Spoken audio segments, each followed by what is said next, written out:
At Nature Rich Labs, safety is our top priority, and preventing falls is a critical part of protecting our employees. Working at heights presents serious hazards that can lead to severe injuries or fatalities if proper precautions are not taken. This fall protection training is designed to ensure that all employees understand the risks associated with elevated work areas and are equipped with the knowledge to stay safe. This training will cover Nature Rich Labs requirements for elevated work when fall protection is required, available types of fall protection, equipment selection and safe use, proper equipment inspections, and required training. By following these guidelines, we can reduce workplace incidents and create a safer environment for everyone. Let's get started. At Nature Rich Labs, safety isn't just a policy, it's a commitment. When it comes to working at heights, the risks are too great to ignore. That's why fall protection is required for all work on elevated surfaces above 4 feet in our facility. Falls are a leading cause of workplace injuries and deaths, ranking number 1 in construction and second in general industry. The U.S. Department of Labor reports that falls account for 8% of all occupational fatalities from trauma, making fall prevention a critical focus for workplace safety. To protect our team, we've put clear fall protection programs in place. Everyone working at heights needs to understand the risks, the right equipment to use, and how to inspect and wear it properly. Through this training, we'll cover Nature Rich Labs requirements for elevated work, when fall protection is needed, the different types of equipment available, how to use it safely, and proper inspection procedures. By staying informed and following best practices, we can reduce accidents and make sure everyone goes home safely at the end of the day. Anyone working at heights above 4 feet must wear fall protection.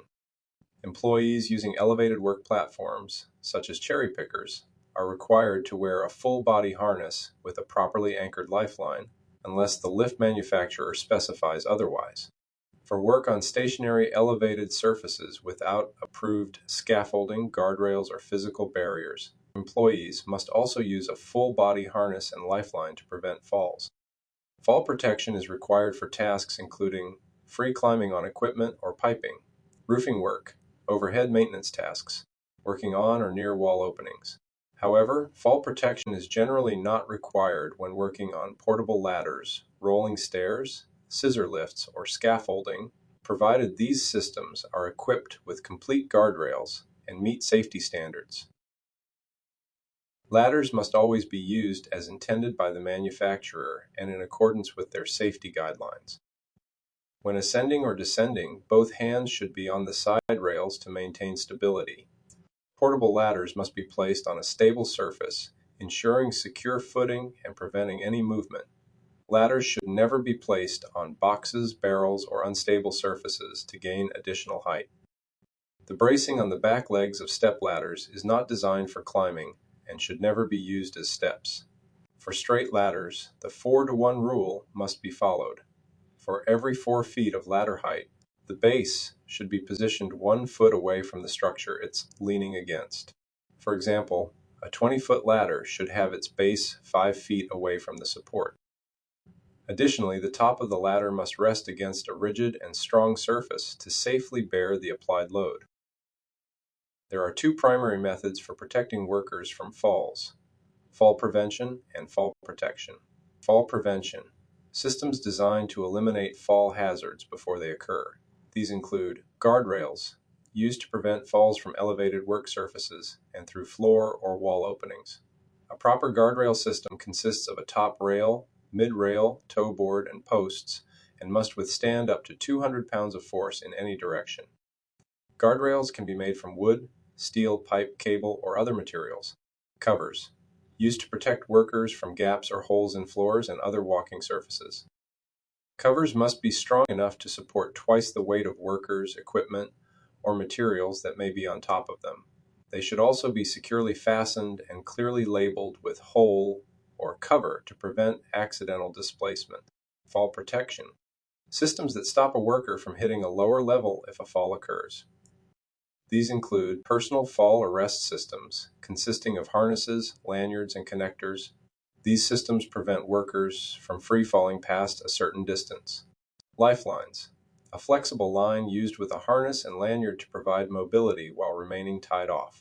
Ladder climbing systems. Safety devices attached to ladders to help workers remain secure while climbing.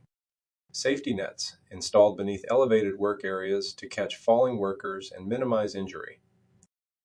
Personal fall arrest systems are designed to stop a worker in a free fall situation and prevent severe injury.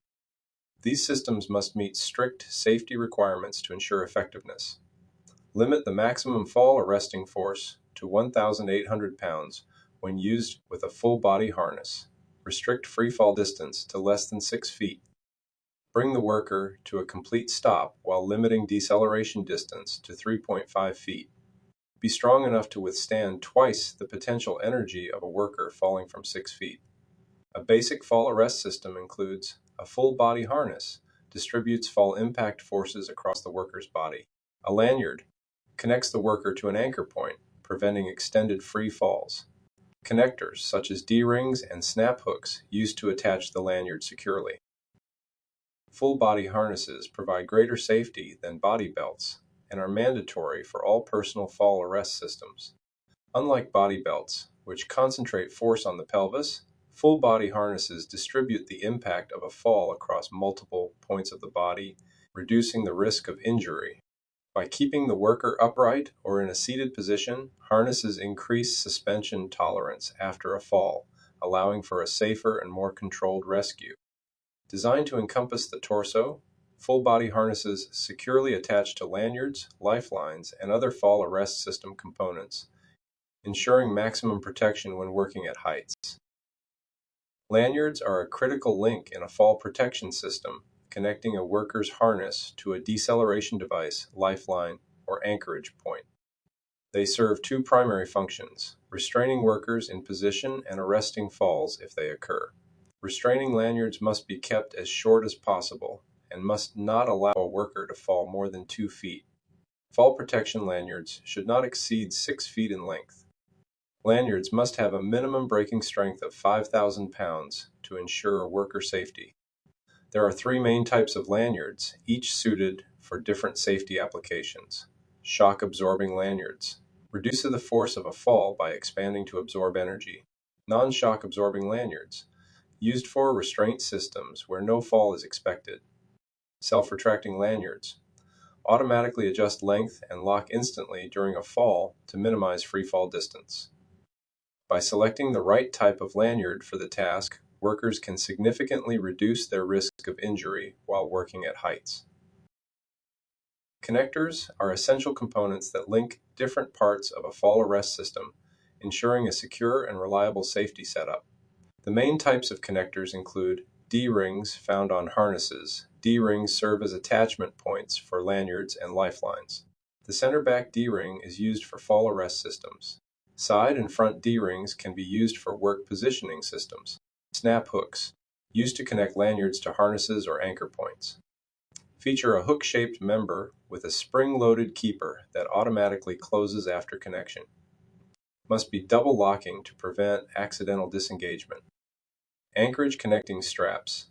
Temporary connectors designed for tie-off points that do not allow direct snap hook connections. Feature a D-ring on one end and a sewn loop on the other. Used to wrap around beams, pipes, or other structures for secure anchorage.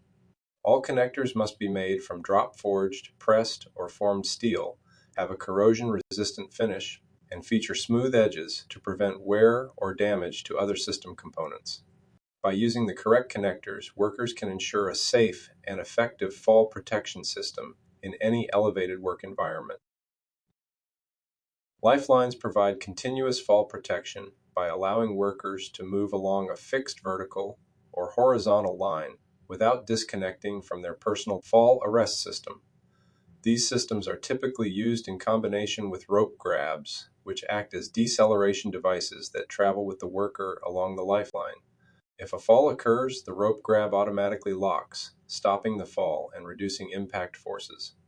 Lifelines are essential for mobility when working at heights, providing secure attachment points while allowing movement. However, Workers must be aware of swing fall hazards when using lifelines. Swing falls occur when a worker moves too far from the anchorage point and falls at an angle rather than straight down.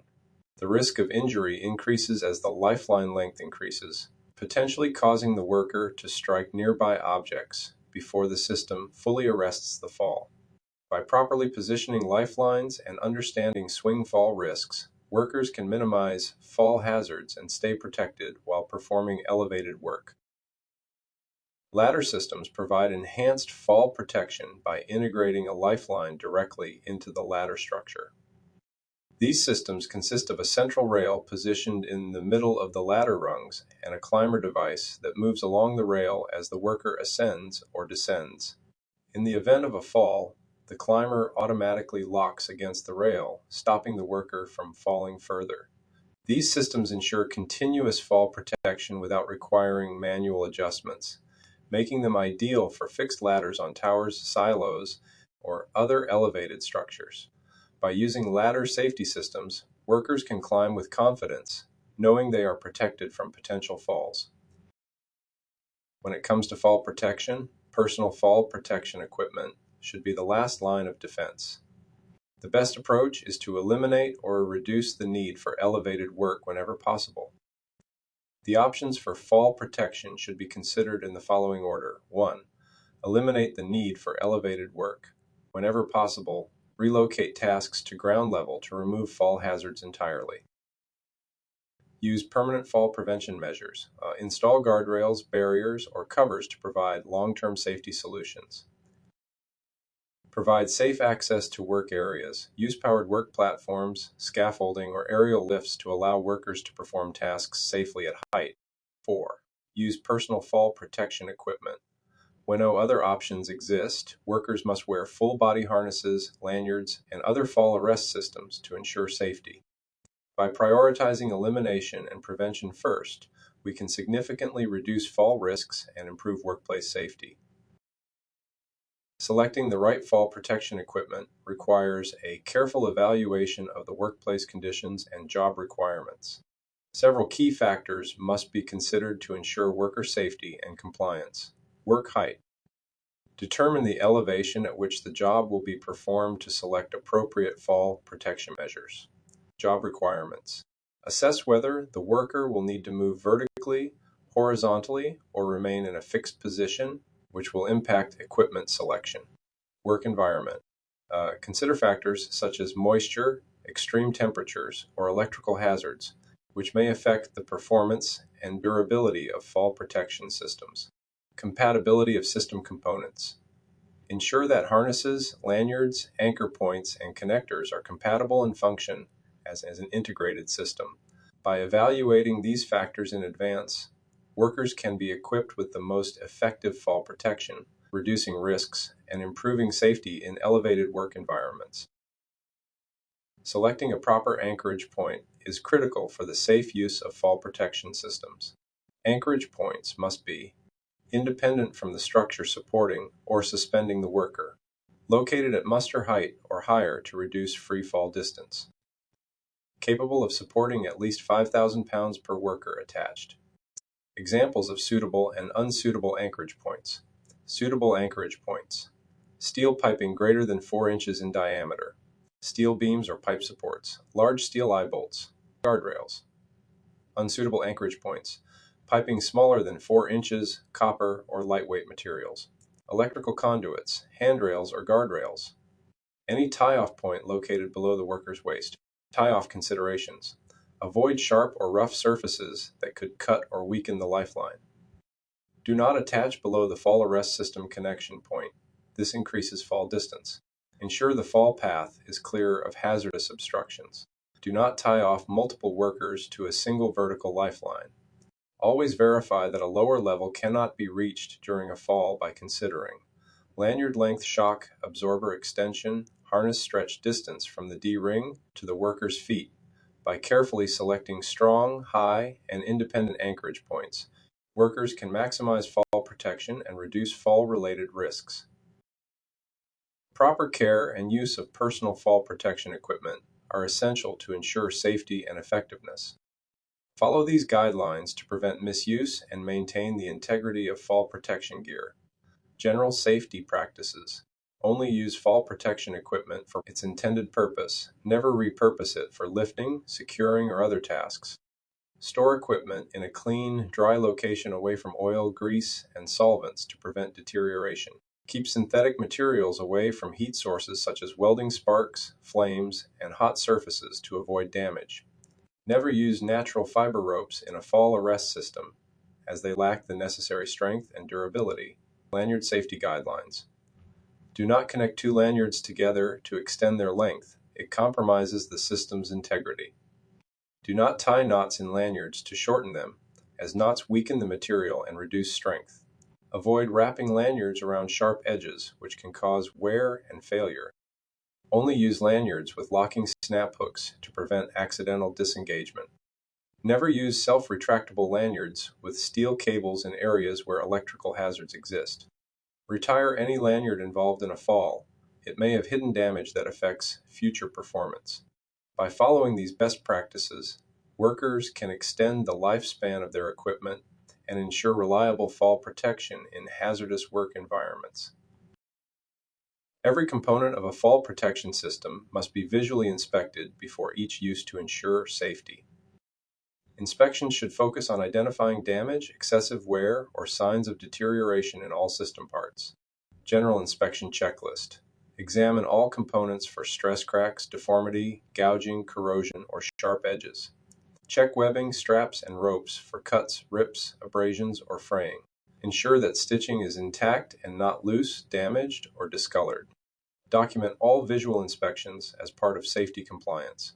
Lanyard-specific inspections. Shock-absorbing lanyards. Look for a warning tag indicating whether the lanyard has been involved in a fall. Check that the locking mechanism functions properly. Self-retracting lanyards. Ensure the webbing or cable retracts smoothly and completely. Confirm that the retractor locks properly with no slipping. Inspect cables for kinks, bird caging, or cuts. Connector inspections. Buckles and D-rings. Check for cracks, deformation, or damage. Connection points. Ensure that buckles and D-rings are securely attached to the harness. Snap hooks. Inspect for deformation, cracks, sharp edges, gouges, or corrosion. Double locking gate. Confirm that the snap hook mechanism operates properly. If any deficiencies are found, immediately remove the equipment from service. If there is any doubt about a component's safety, do not use it. Before using fall protection equipment, employees must receive comprehensive training to ensure they understand proper use, limitations, and safety protocols. Training should cover key safety topics, application limits, understanding when and where fall protection is required, proper anchoring and tie-off techniques, ensuring secure and effective connections, how to estimate fall distances, calculating free fall, deceleration, and total fall distance to avoid impact hazards, correct methods of use, learning how to properly wear and adjust equipment, inspection and storage, recognizing damage and maintaining equipment longevity, manufacturer guidelines. Employees must also be familiar with manufacturer instructions for their equipment, which provide critical information such as force measurements recorded during sample force tests, maximum elongation for lanyards, deceleration distances for fall arrest systems, usage limitations specific to different fall protection devices, proper inspection, cleaning, and storage methods, approved lifelines for various work environments. By ensuring all employees are properly trained and aware of equipment specifications, workplaces can greatly reduce fall risks and improve overall safety compliance. At Nature Rich Labs, safety is more than a policy, it's a responsibility we all share. By understanding the hazards of working at heights, using the right fall protection equipment, and following proper safety procedures, we can prevent injuries and save lives. Remember to always assess the workplace for potential fall hazards. Select the appropriate fall protection equipment for the task. Inspect all gear before use and remove any damaged equipment from service. Use proper anchoring and tie-off techniques to ensure maximum safety. Participate in training and stay informed about best practices. By working together and committing to fall prevention, we create a safer workplace for everyone. Thank you for your dedication to safety at Nature Rich Labs. Let's keep each other safe.